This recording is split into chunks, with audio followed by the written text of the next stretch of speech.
Sounds good. Please give us or me a background on Adrenalin and what it was like at the beginning when you joined, or even before that, if you know anything about that, which Yeah. markets you operate in, services you offer, and everything. I guess when we first established ourselves about 20 years ago now, it was primarily a web design, web development company. And I guess over time, that sort of product shift has happened where I guess you're blending a lot of different things from digital channels that your customers are expecting of you. So rather than just being an agency, just builds a website and moves on to the next client, there is a much bigger focus for us, probably over the last 10 to 12 years, where it's choosing clients who will have a continual investment in their digital products and their digital platforms. So that's kind of the space that we operate in terms of working with clients where there is that ongoing interest. But within the agency, I guess we do the full service. So we do everything from user experience, design, front end, back end build, all the way through to quality assurance. We even offer some of our clients 24-hour support for some of their critical applications that, some clients have 24-hour businesses, and if something goes wrong at 2 in the morning, they need someone to be able to sort of strangle their necks. So, we back ourselves, I guess, if we've got a really good system in place and a good product in place, that the need for those calls are very few. But it's a great service to offer, and it's a bit of confidence for our clients as well. So yeah, that's probably a bit about us. We're primarily based in Sydney, but we've sort of become more national since COVID. I guess when I joined the agency, it was, I'd say probably half the size, maybe a third of the size is what we are now. And the primary focus was still that web design, web development. And I think we did also have clients that we were sort of competing for quite aggressively with a number of other agencies. And I think as time has come and where we've positioned ourselves as primarily for that established and enterprise brands, it's kind of meant that, yes, there's still competition, but the value of these deals have gone up quite a lot more. But we're also seeing that the sort of value that we can create for our clients is probably more aspired by those brands than someone who might have like, a smaller budget of less than 50, 100K to build a full platform versus sort of an enterprise or established brand that says, well, we want to do this properly. We want to think about our customers. We want to have an ongoing investment. It's not like you build it, throw it over the fence, and we won't see you again. So that's kind of been a pivot and shift for us. Sounds like a lot of growth throughout all those years. Yeah, yeah, definitely. You yourself started off as an operations manager, right? Yeah. And then on to client services director, and then now you're in charge of overseeing all the strategic efforts of Adrenalin. And just please tell us about that path and how you guys are structured. So a lot of people sometimes have this weird thing because they look at my LinkedIn or my CV and they go, "You used to be a developer back in the day." And so from an engineer, I've now sort of moved into this sort of role, which is very different. But I guess I try to explain it by probably more about my curiosity and sort of what probably helps me in terms of defining a path of where I like to evolve or have had my career evolve. So I think if I was to look back, maybe when I was about 8 years old, it was the first time I think I got to play on a computer. So my dad would work on the weekends. He would take me to the office. He would put me in front of someone's desk, and he would load up Dig Dug, which was like one of the first computer games I played. But I sort of grew. I was really sort of fascinated by not just the computer hardware, but also some of the interface stuff. And so that sort of drove my passion into computer science. And then I did a couple of roles in engineering. But that engineering role, when I did that, there was a pivot point there where I started to really enjoy some of the people management aspect of things in terms of why am I building what I'm building and what is the purpose for the product. And then through that, I sort of had more awareness of conversations that we were having with clients. And I was very much in that whole feasibility thing around, well, what they want to do and can we do it, and then lead a team or shape a team to do that. And I enjoy that a lot, but operations was kind of one of my things that I love because as I evolved from engineering, I wanted to do, maybe things a bit better and try to use technology a lot. And so when I joined Adrenaline in the ops role, it was primarily focused on internal processes, internal delivery of how we do things. And as much as I liked a lot of that, one of the key challenges that I had personally was I never really understood the client side. I never really understood why is it that clients choose Adrenaline to do the work that we do for them. Not to say I hate clients, but I probably had more of a bias to where it's just how we could do things better. So I moved into the client services director role with the core focus of still continuing to build great delivery, but really understand what motivates clients. Why do they choose Adrenalin? What is our position in market? And sort of bridge that gap between how we do things and what the client wants. And then I can't remember the year, but it's been several years now that I moved into the general manager role, and it's kind of helped me look at things at a more macro level across different functions. And there are probably some really great smart people, smarter than me in terms of understanding tech, understanding creative, and delivering the day-to-day side of things. And I just work closely with the founder in terms of helping align our sort of vision with set of strategic activities that we do at the agency, to just continue that growth. So that's kind of been a little bit of the trajectory, but it's been a fun ride. Yeah. And like you've been through so many of those, as you said, like you started off with a passion when you were young, and then through programming, through managing people. I mean, it is maybe a bit dramatic to say rapid changes, an age of rapid changes, but in essence, like really, I mean, things have been getting faster throughout the years. How do you see, what are the differences like you see now in 5 years as opposed to 5 years ago or 10 years ago even? How has it specifically changed the market and the industry? So I think I sort of sit on the fence a little bit with this, because I totally agree. I think the market has moved rapidly and very fast. I think probably though, if I was to sit back and say, well, what did we do 5, 10 years ago and what are we doing today? It's the same. Like, we're still building digital products. We're still building platforms. We're still finding ways to engage brands with their customers through the digital channels. I think what's now happened is there's probably more of them than what there were 10 years ago. For example, the adoption of smartphone.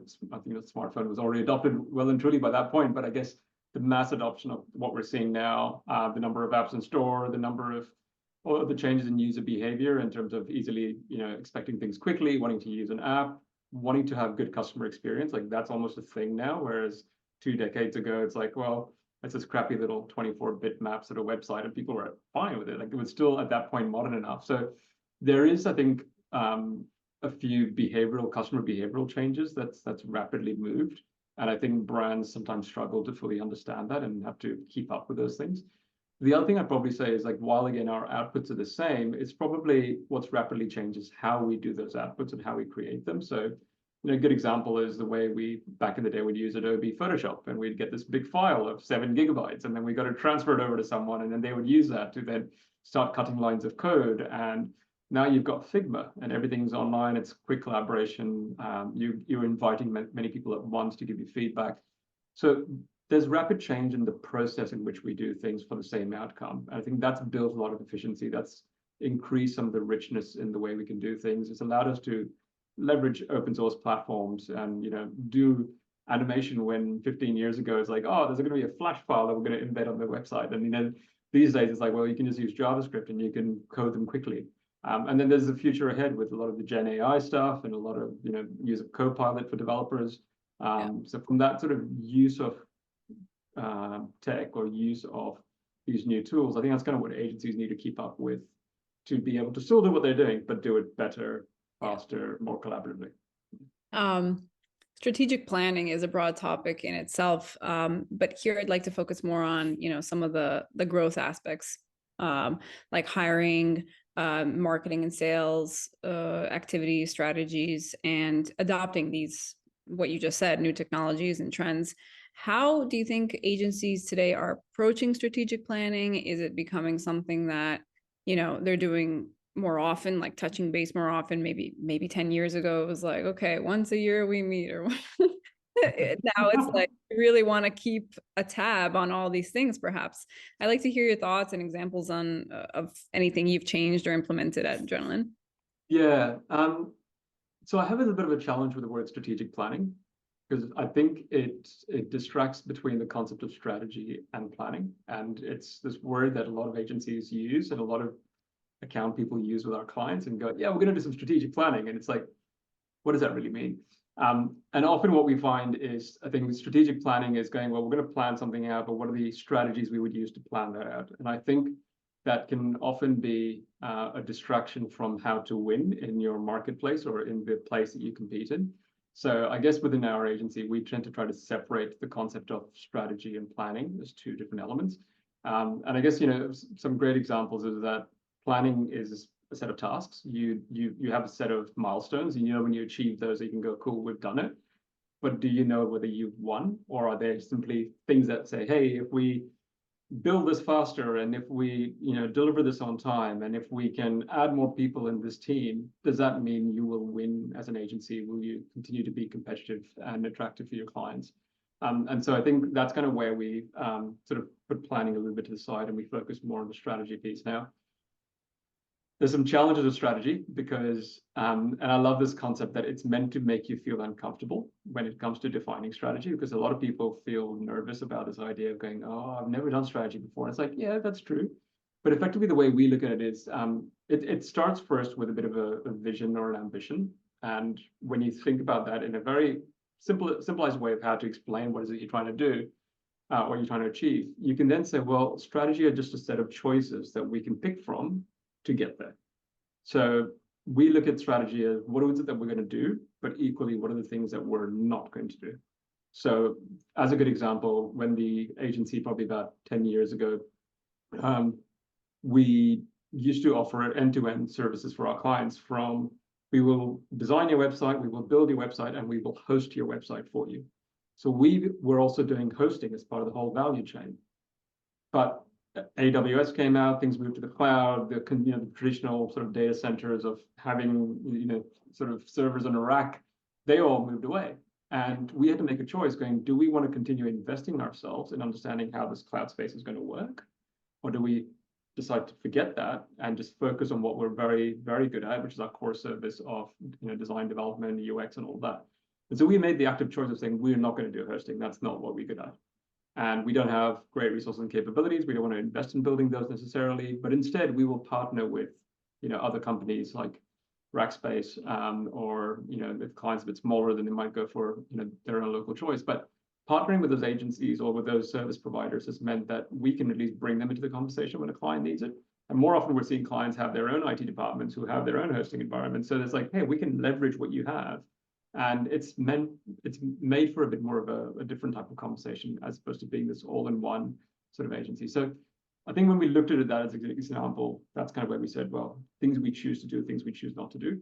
But there is a little bit of a linear process, and it's a bit academic, but it's one that we find works really well. It's, you have the aspiration, you kind of have this thing about, okay, well, where is it that we're going to play? Who are our key clients? Who are the channels that we want to sort of work with or attract?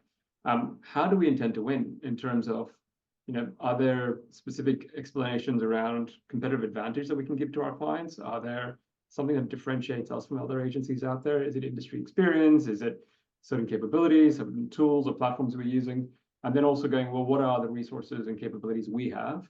And what are the systems and routines that we will use? And then how do we sustain all of that? So that's in a bigger nutshell kind of how we would define our strategy. But then within those, there are probably other challenges. Like, as a good example, and I think every agency probably has this, is like, they think our best competitive advantage are our people. And I wouldn't argue with that because I think it's true, but I would argue with going, what are you doing to sustain that? And what is your strategy to keep and retain and attract those people as your business grows? And so when you touched on hiring earlier on, that's a great example where a lot of agencies go, we really need a developer, and it's got to be for this specific product, and it's got to be this skill sets, and we need them tomorrow. Yeah. But you don't necessarily think about, well, what sort of behaviors are they bringing into your workplace? How long will they live? Do you just need a contractor to get this job done? Like, do you get a full-time employee, or do you outsource that or offshore it, or partner with someone else? Those are sort of things where I think sometimes people make the wrong decisions, where they haven't really got a clear sort of HR strategy or retention or hiring strategy. And those are sort of things that we've built out and focused a lot on at the agency. And we've done the same thing with marketing, done the same thing with sales.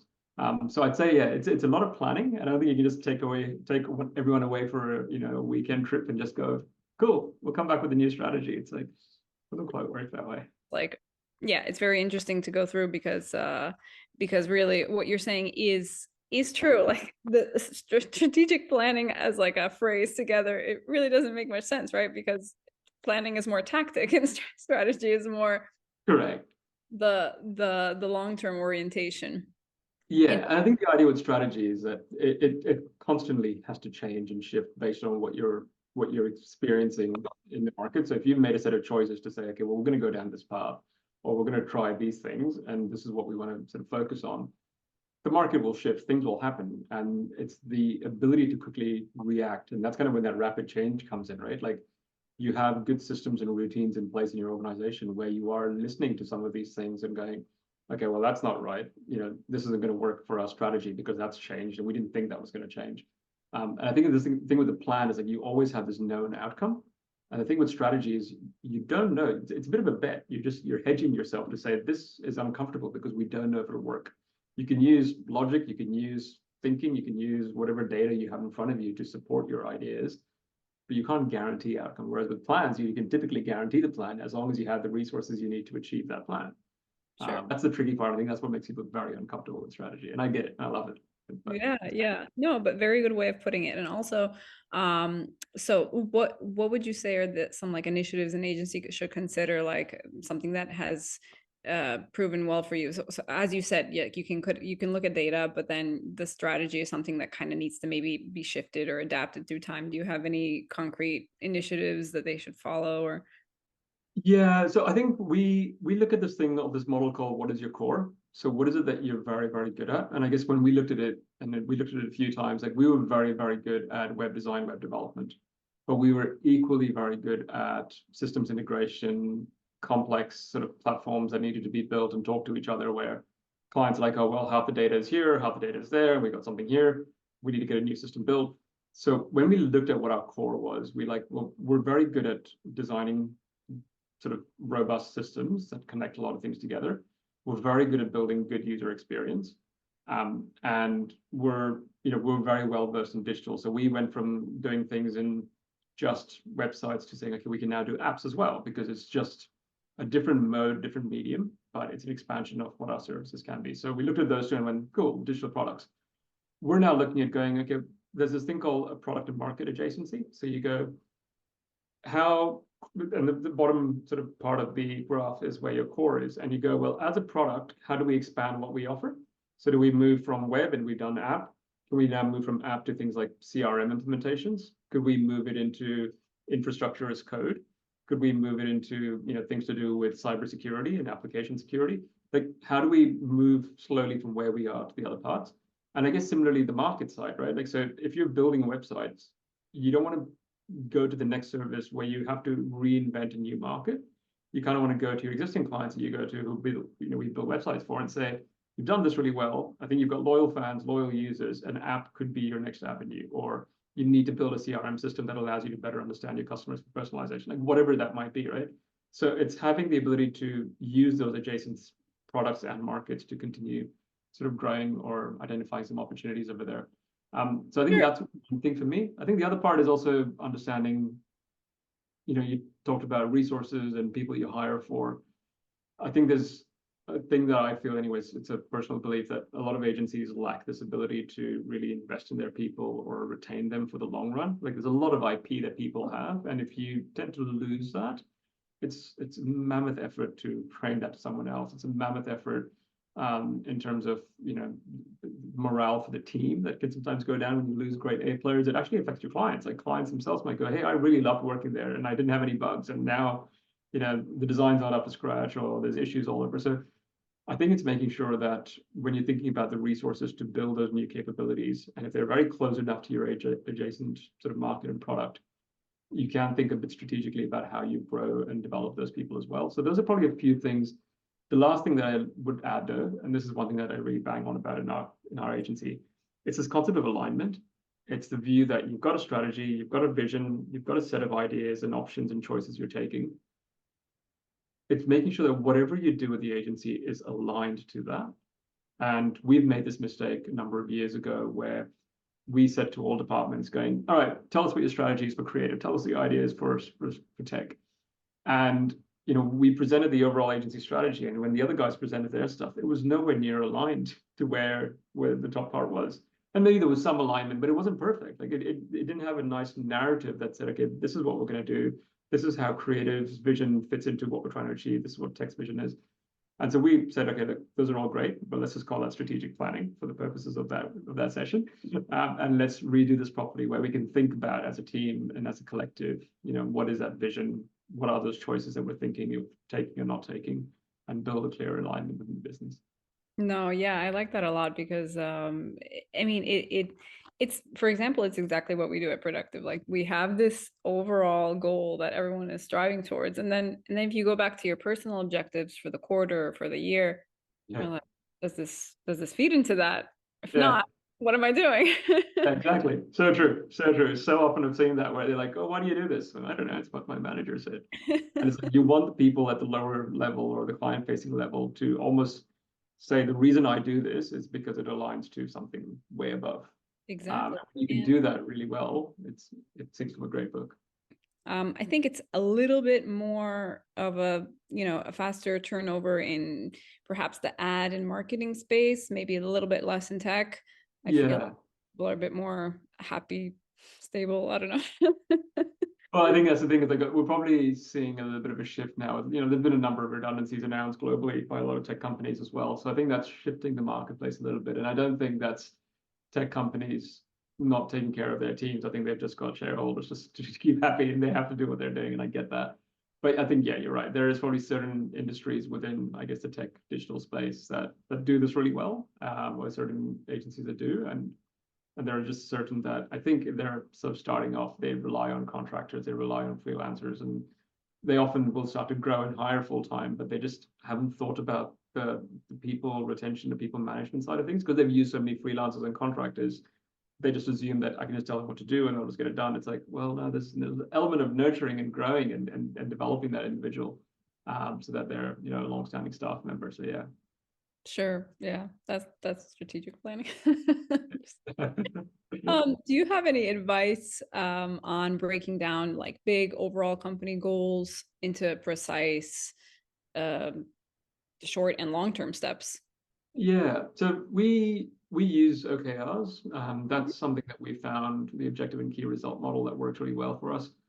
Again, it just builds the alignment, which is kind of why all of your objectives have to be relevant to certain objectives above and above and above till you get to the overall purpose and vision.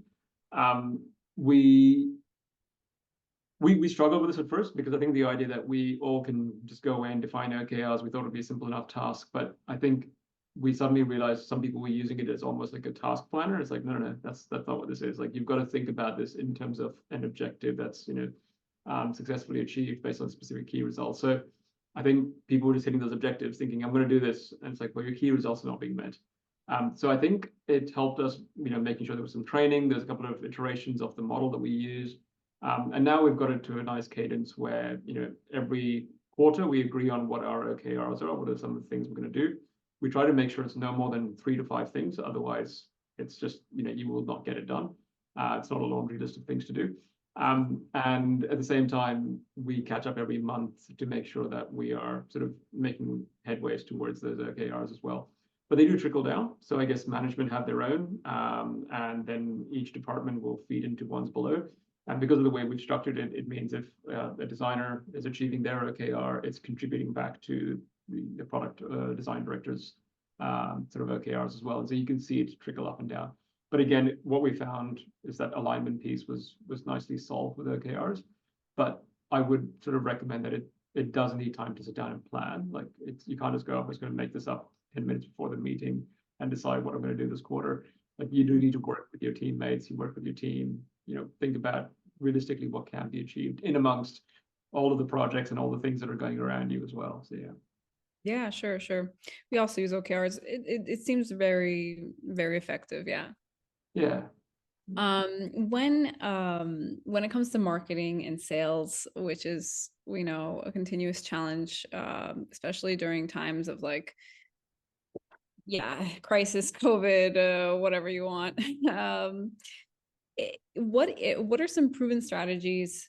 Like something that you mentioned is like kind of like naturally maybe offer your client the next logical step of like a service or a type of new project offer. But what are some proven strategies that have ensured some stability for your agency? Yeah. So one of the things we didn't really have a lot on before was better transparency in terms of what's going on, not just from new business, but in account management as well. And so, as I mentioned earlier on, like one of the decisions of choosing clients that we would work with is where we know there's an active investment that they would want to make on their platform, right? So the sort of account managers we would sort of put on those accounts, their focus is on the growth of those accounts. So it's like, cool, we'll deliver the first project, but there are conversations happening with the decision makers in parallel around where is the next investment. So we're going to build a website, we're going to launch to market. How do you plan to launch it? How do you plan to let your customers know about it? Are there things that we're going to test in A/B testing? Are there things we want to put in the backlog for later? If we're talking about release 1, what's release 2, 3, 4 look like? Like, it's having those sort of conversations. And again, the client's like, no, we don't want to talk about that. It's like, okay, that's fine. But just remember, like, one of the things that we enjoyed about, wanting to work with you guys is to make sure there's a constant backlog and there's a focus on that. So we put in place a CRM system. So we use HubSpot, and it's used for both sales as well as account management side of things. It's given us a lot more transparency. We've got some of it customized to what we use, not just specifically on what the deal is and what stages they're on, but we also use a lot of automation around confidence levels, projected resource utilization that we'll need for those deals. And so as they move into different swim lanes and the confidence levels changing, there are sort of things happening in the background where we start to prime a team to potentially work on that deal if it comes through, which the higher the likelihood, the more quicker we get into priming. And it's also just meant that there are some better ways in which you can have those conversations with clients to say, look, we've already got a team primed. We've had them primed for about a week now. So it's not like you got to sign this tomorrow and we won't see you for 3 or 4 weeks. Like, we could start pretty quickly because the team is, sort of warmed up. And that really helps with a lot of the hiring decisions we were talking earlier on. So it's not like this last minute thing like, oh, we just won it, now we got to go to market. Like, we knew this was coming because there's some really great conversation between sales, account management, and delivery. The other thing is a strategy that we found works well is to try to have a number of proposals in market depending on your size. So for us, for example, our goal is to always have 6 to 8 proposals in market at any given time for new business. And each account manager should also have between 3 to 6 in market. And the reason behind that is like, okay, you can consider you'll lose half of them. You can consider you'll pitch for the other half. You can consider you will further lose the other half. So out of the 8 that's out there, there's a chance that you'll close 1. Yeah. So it's kind of taking that mentality of, okay, well, maybe with existing clients, that ratio is higher, but with new business, that ratio could be the same, if not lower. So it's making sure that there is this constant pipe of focus to have that column of deals in market, proposals in market to be at a level that agencies feel is comfortable for their size as well. You don't want to be too much in market and not have the resources deliver, but you also want to have the right size so that you don't have a lot of periods. The other sales strategy we found, and we've been talking quite a bit to the guys that Win Without Pitching. We did some of their training. We've done listened to quite a lot of their podcasts between Blair Enns and David Baker, 2 Bobs. And this concept of identifying decision makers, I think that's really, really important. And I think that's been a really good sales strategy for us in terms of when you do have conversations with new leads, are you speaking to the right people who are going to sign off the project, or are there other people in the mix? So trying to understand that, because there's been often times where we're like, yeah, we nearly got this deal, and then you get a call going, oh, I ran up the flagpole, and they said no, and it's like, ran up the flagpole? I thought you were the decision maker. And it's like, it's annoying when that happens, but that's something that we found really valuable. The other sales strategy is also within those contacts, we think about transactional relationship clients and strategic clients. And so what I mean by that is there are some clients that we have that are pretty large, and they might have marketing managers and coordinators. They give us a brief, and they're very much wanting what's in that brief. They don't have time for us to challenge it, offer any strategic advice or any alternative options that could do better. They're here for a transaction. They've got a budget, they've got an outcome, they just want to get it done. So as an account manager, as a salesperson, there's no point in you trying to push in a different direction. You want to say, look, we can do what you want. This is the options, this is the cost, this is the timeline. By the way, next time around when you do this, let's have a chat, because here are some other options, right? And it creates this ability for them to say, this is awesome, I haven't thought about those things, but for now I need what I need. And then you have the strategic clients, which is hopefully where you move your transactional people over, is where they come to you going, hey, MK, I've got this problem and I don't know how to solve it. Can you help me out? And that's where you go, cool, that's a strategy client or a strategic relationship, because they see you as an advisor and they want to actually have you sort of help them out on their problems. So I think those are sort of a few things there from that sort of sales side. Yeah. No, definitely. Very nice. Very nice. I mean, it sounds like it just tickled my brain in all the right spots. So organized, so like forecasted in a very balanced way. Yeah. Yeah, sounds very good. And sounds like you guys put a lot of effort and thought through. I mean, which is extremely important because you don't want anyone on the bench, you don't want anyone overworked. You want, like, at the end of the day, even like delivering all these projects effectively really means that your team is happy, like your team is well balanced. Yeah, I think that's a big thing for us, like life work balance, and a lot of companies call it work life. I hate that. It's like it's life work, life first. And it's this concept like, yeah, if you've got people that are overworked, they're burnt out, like the reality is the next day they're going to come into the office, they're not going to be 100%, and the client that they're going to work on that day is the one that's suffering for it. And I think it's just a poor reputation to have in the market when, you know, suddenly it starts to look sloppy and the work doesn't look good, and it's your reputation from your clients that is just not good to deal with. Now, admittedly, there will be days when sometimes that happens, but you need to balance it out with people and say, look, there's a deployment, it's a launch, we need to get this timing right, and I get that. Yeah. But that should be like a once or two times a year sort of thing. It can't happen every week. It can't happen every month, and it's just not a healthy thing to do. So there's a huge. I mean, I think the average some of our developers that we've had have been there for longer than I have, like 15 years, 16 years, and you know, creative directors been around that same time. We've had project managers, account managers, 8, 9, 10 years. So when you have people who've been in the role long enough, you either know you're doing something right, or they are just really enjoying their roles and the life balance is at an optimal level. Yeah, that's really great. And like touching back on that, like connected to sales strategies and all the effort you're doing with CRM and HubSpot and everything. Like, you know, they say an industry standard is 3 to 5% of your revenue reinvested into marketing. How much of this would you confirm is true? Would you say more is necessary in this arena? Or yeah, how important is making sure your brand is visible? Yeah, look, I tend to agree with that figure, and I think it probably goes up on the months when things aren't going so well. When you think that marketing is going to necessarily unlock this, you know, magic box of new client leads, and sometimes it can do that. Look, I think so. At our agency, we have a content marketing specialist. You know, their job is to make sure that we are saying the right things in market, that we're positioning ourselves correctly. We've, you know, got constant communications with our clients and prospects.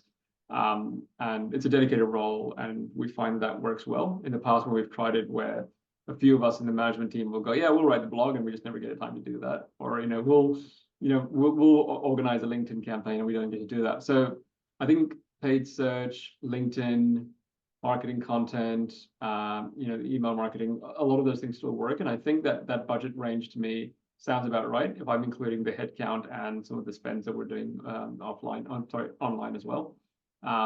So I wouldn't disagree with that. I think it would also come down to size of your business, and also, you know, the types of relationships or types of services you have. If you're such in high demand, then it wouldn't necessarily make sense. But I think as an average agency size, I'd probably say that 3 to 6% sounds about right.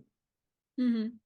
And in terms of gathering feedback, not only from your clients, not only from, you know, just keeping an eye on the market and trends and news, but also from your own teammates. How important is that for continuous development and for, you know, feeding into that strategy, that one's goal?